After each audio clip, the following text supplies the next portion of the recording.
the meantime, I'm quite happy I don't have to report on trust on Greek political parties because we would have liked to look in the drain. What I will talk to you about is how this crisis has influenced the political system, the party system in Greece. And I will argue that the crisis actually has acted as a catalyst in the evolution of political issues. I will take Greece as a case in point, saying that during the development of the financial crisis, an old, insignificant cleavage became the most important political dimension of contestation. But first I'll give you a background of the political system, the party system in Greece, before the crisis actually hit. Most of you know that Greece had two big important political parties that you have seen alternating in government lately and also in the past 30 years. They both started their political career in the same year, in 1974, which is the year of the beginning of our democratization. And on the one hand, you have PASOK, that is the Socialist Party of Greece, that pretty much adopted all socialist values that you see across Europe and joined the Socialist Party in the European Parliament. On the other hand, you have New Democracy, that represents, let's say, the conservative and in some cases Christian democratic values. Depends on who is the leader that the focus changes. These two parties managed to gain something between 80 and 90% of the popular vote in each and every election, apart from a very short period in 1989 and finally what you've seen happen in the 2012 election. That meant obviously that there was very small space of maneuvering for other parties. Not many other parties survived more than one term in parliament. And apart from the very small left pole, we can say that on the right-hand side, New Democracy pretty much managed to eat up all the potential other parties. Of course, that changed. The situation took a completely unexpected turn. In the moment of the 28th of April 2010, when Prime Minister Papandreou announced to the Greek public that actually we don't have any money and we need to ask for money. That was completely unexpected because nobody, I mean, the wider public and some of the politicians maybe, did not know the extent of the difficulty, the financial difficulty of Greece. Most of the people, also party leaders, thought that with the help of the European Union and IMF, the crisis would be solved very quickly. They didn't expect to take that kind of extent. So at this stage, when the memoranda of an understanding between the Troika and the Greek government started to come up, there was a significant strategic choice to be made by the political parties in Greece. They had to decide how to behave towards these new legislative measures and this new potential electoral competition. On the one hand, they could choose to go for consensus, like pretty much happened in Italy, or on the other hand, they could make strategic choices, either driven by vote-seeking or by office-seeking considerations. Needless to say, the Greek political parties chose the latter, the strategic choices, and we didn't reach consensus in the parliament. So, given the situation, my research questions in this paper are driven by the issue evolution theory, and I'm asking here to what extent can minor dimensions of party competition suddenly dominate the political system. Minor dimensions that before only gave a very small number of parties, a very small but significant part of the vote in order to survive, but they never brought them into the foreground of political competition. At the same time, the question is to what extent dimensions previously rooted on strategic party considerations, survival, to start actually representing fundamental social conflicts within the society, within the electorate. I'll walk you through the theory. The traditional Karmanos and Stimson's model of issue evolution discusses that parties that are losers in the political competition and they do not stand chances of being elected on dominant issue dimensions, they have to find new ways of making sure that they survive in the political competition. So a strategic choice that they can make is to actually start mobilize, sorry for the typo, to start mobilizing voters on new issue dimensions. And an issue dimension that before no party had attached itself to it, and it's not part of the traditional left-right competition, which was the dominant competition in Greece. These issues, in order for them to be helpful for the political parties, have to be salient, and the voters need to be aware of the positions of the different political parties, and they need to have their own political position. They tested this model in the American context, and in Europe we have the applications of this model specifically for issues regarding Europe. In the latest years, De Vries and Edwards have studied to what extent this model can apply for radical right parties. And they found that radical right parties actually adopted nationalist positions. And these nationalist positions were interpreted in terms of EU integration. And they did manage to mobilize citizens against EU integration. That meant that in the issue of EU integration and EU further unification, if voters felt they were against the EU, they definitely chose to vote for these particular parties. This was a small part of the vote share, but it made sure that these parties would survive. More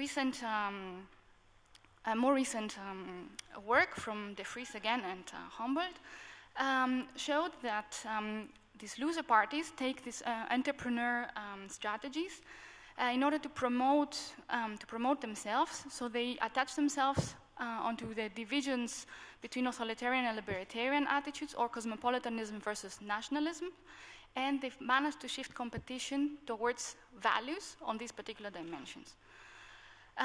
This does not give them big changes in the vote share, but it ensures electoral survival of these fringe parties. And these particular parties come from both edges of the party system.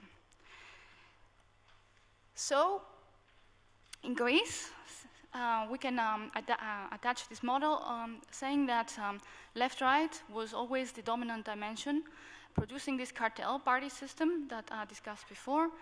But we see that from the 2000 onwards, we started detecting a different dimension of contestation, potentially even a cleavage. This other cleavage was analyzed by several people, Yeminis and Dinas in 2010. They detected this new cleavage, seeing a very high polarization, dividing again central parties of the left-right dimension, and the fringe parties. They saw that is the extreme left pole and the extreme right pole, creating a pole of themselves, and polarizing people and political debate on issues such as nationalism, immigration, morality, and civil liberties.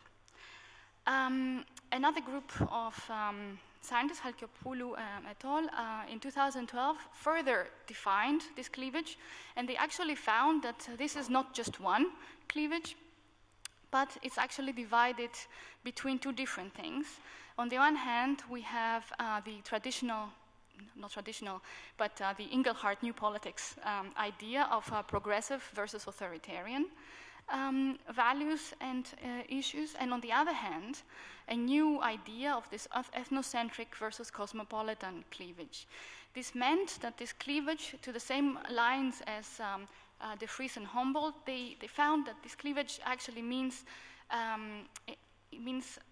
on the one hand, a cosmopolitan attitude that the centrist parties had towards embracing the European Union and embracing a more globalized and more open attitude, while on the other hand, we had the ethnocentric ideals, the ethnocentric parties, located in the fringes of the party system, feeling like incorporating the underdog culture, the culture that said that we, the nationalists, we feel threatened by a big globalized world, and we don't want to open our borders and to give up our sovereignty. So this situation described more or less the party system until 2012. During the time of crisis, the first election was the 2012 May, and then because of its failure to produce a government, the June 2012 elections. And the main issue of the electoral debate was, in both cases, the bailout agreement. A series of memoranda that said that Greece would gain money from the IMF and EU support mechanism, but at the same time, they had to, the Greek government had to agree and also implement very difficult and very unpopular changes in the national law. At the point of the election, Greece had a coalition government that was a tripartite coalition between the PASOK, that was the Socialist Party, and two other partners, New Democracy and Laos, that is extreme right party. And it was a bit difficult for the voters to actually determine who was to blame. Mainly, the reason was that not all three partners took responsibility in the public debate.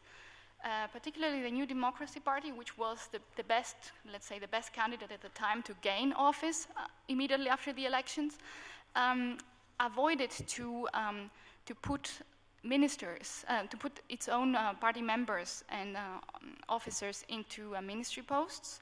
And during the public debate, they actually behaved as an opposition instead of as a government.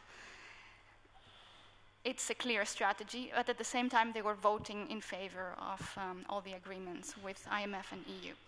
Laos, that is the extreme right-wing party, opted in for an office-seeking approach and started being open about promoting and bringing forward the bailout agreements. This meant that Laos, in some ways, gave up on its previous position on cosmopolitan versus ethnocentric cleavage. What happened? This is a diagram that shows you more or less the position of the various parties in the left-right scale and the position of these the bailout agreements. In the center, you have in the center of the left-right position line, you have PASOK and some small splinter parties from PASOK and New Democracy, which parties are also the ones that are in support of the bailout. In the lower parts of the bailout dimension, you see mainly the parties that are on the fringes of the left-right position. This is not the most important graph, so don't spend too much time on it. What I'm showing you now is what happened in the elections.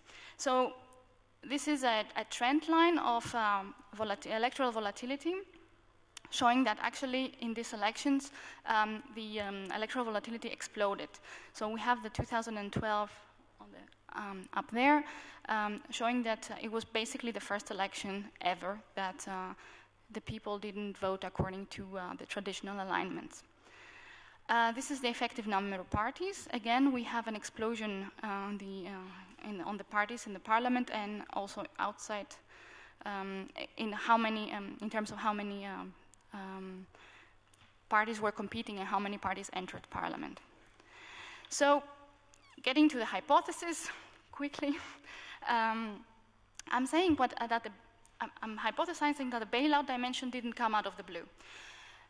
Parties mapped their position on the bailout dimension on the basis of their pre-existing positions of the ethnocentric versus cosmopolitan dimension. And actually that had some electoral gains or losses as an implication. And the second hypothesis says that parties that, after having chosen a position on the old ethnocentric versus cosmopolitan dimension, switched sides as this dimension transformed itself into the bailout dimension, were punished electorally.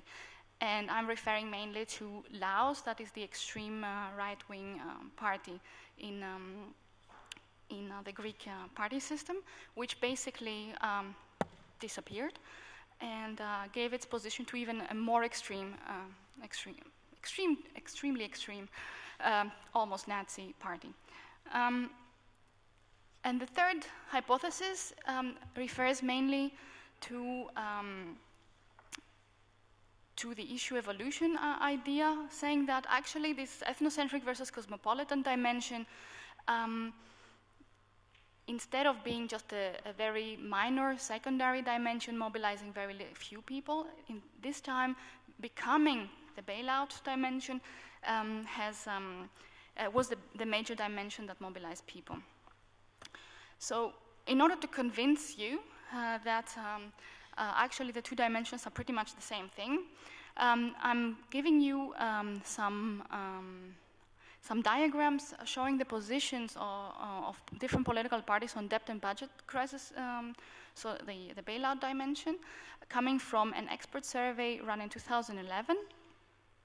And we can see that there are two main clusters. On the one side, on the extreme against bailout agreement, we can see that it's the Communist Party of Greece, the Golden Dawn, which is the, dare I say, the Nazi party, and Alexia, that is a very leftist party, and Syriza, which is also a very leftist party, now being the main opposition party. On the other extreme, we find PASOK, that was constantly the driving force of the bailout agreements, the two splinter parties, Democratic Alliance and DRASI, that come from either side of the center, of the left-right center. And we see also Laos there that chose to support the agreement. New Democracy finds itself pretty much in the middle, because at this point was not clear to what extent it would support or not the agreement, because it was trying not to lose votes. This is the positioning of the same parties on the same dimension, but a year later. This data come from a voting advice application. Basically, it's a positioning by experts who read different documents and news reports and news releases from political parties and placed the different political parties on the budget, the bailout dimension. Again, we find the same clusters. Laos at this point has moved to the other side of the bailout dimension, having realized that potentially that would lead to electoral losses. So this is more or less how it looks like at the time between 2011 2012. And now I'm going to show you different issues and the clustering of political parties on issues that are connected to this ethnocentric versus cosmopolitan dimension. First of all is the issue of European unification, showing different parties again, clustering more or less on the same way. On the one hand, very much pro-EU, we have PASOK and New Democracy, and the Greens, of course, but they are not very significant party in the Greek politics. And on the other side, we have the Communist Party of Greece and the extreme left, Laos. You see here that Syriza, that in the previous slides you saw it was not supporting the bailout agreement, here is on the pro-European unification side of the spectrum. Syriza experienced a split in 2010 during which the pro-European people left and created a new party called Democratic Alliance. So, I think, sorry. So, that meant that Syriza, after 2010, moved further to the anti-EU side. democratic left, sorry. Too many democratic things going on. In 2011, again, on the same issue, we see pretty much the same clustering going on. We see many more parties because many more parties appeared in the party system. And the clustering is pretty much the same. So on the one hand, again, PASOK, New Democracy, a Democratic Alliance, Democratic Left. The Democratic Left is the splinter party of Syriza. While on the other hand, on the extreme so anti-EU side, we have the Communist Party in Syriza and Laos, also the leftist Andalusia, which is also a splinter group of Syriza, and Golden Dawn, the Nazi party, dare I say. Again, this is also the voting advice application source. Again, same clustering, same idea. Syriza here is on 3. 3 means neither nor. So Independent Greeks is also a new party that came up that is a splinter group from New Democracy. So this is an issue on foreign policy, saying that to what extent the party thinks that the European Union has helped Greece bring forward foreign policy, and that comes from the EU profiler. Again, we see a similar clustering. The Communist Party in Laos are in the EU has not helped Greece, while the Greens, PASOK, and New Democracy are more on the side of EU has helped Greece to bring forward foreign policy. Syriza is against you in the middle because he didn't have yet the splinter group happening. Same issue, 2011, we see pretty much the same clustering. So in order for me to catch a bit more the time, you get the idea, the same clustering we find in the bailout dimension, we find also in foreign policy and EU positions. So based on this idea, I created a table that shows you the left and right block that doesn't need any further discussion. It's basically the division between political parties on along the lines of left-right, while the second part of the table shows this nationalist or ethnocentric versus cosmopolitan division, and I have divided the parties according to where they belong ideologically on this division. So on the one hand, we have the ethnocentric bloc, including the parties that traditionally found on the fringes of the left-right scale, and the cosmopolitan bloc that has all the other parties found in the middle. In order to show you that actually this division is the one that determined these elections, I have calculated in the last elections in Greece how the popular vote was divided between the left and the right bloc initially. You can see it's pretty much divided in the middle. It didn't change over time. While the nationalist versus cosmopolitan division in September 2007 and October 2009 were normal elections without any economic crisis. On the one hand, we find the vast amount of popular votes towards the cosmopolitan division, while a very small, less than 20% is mobilized by the ethnocentric bloc, while in May 2002 and June 2012, we find that actually the two are pretty much equally divided. So that shows that this division actually started mobilizing people much more, and these elections potentially were run not in the traditional left-right mode, but only in this pro-anti-EU division, pro-bailout, anti-bailout division. To conclude, we saw that party clusters follow the same patterns in all issues. So my understanding is that actually the bailout division was mapped onto this previous ethnocentric versus cosmopolitan division, and potentially the crisis, a financial crisis or a big economic crisis, can become a catalyst, boosting the importance of a dimension of contestation from a very minor status to a central status. So the future step is actually to see the same thing on the side of the voters and not only the side of political parties. So thank you.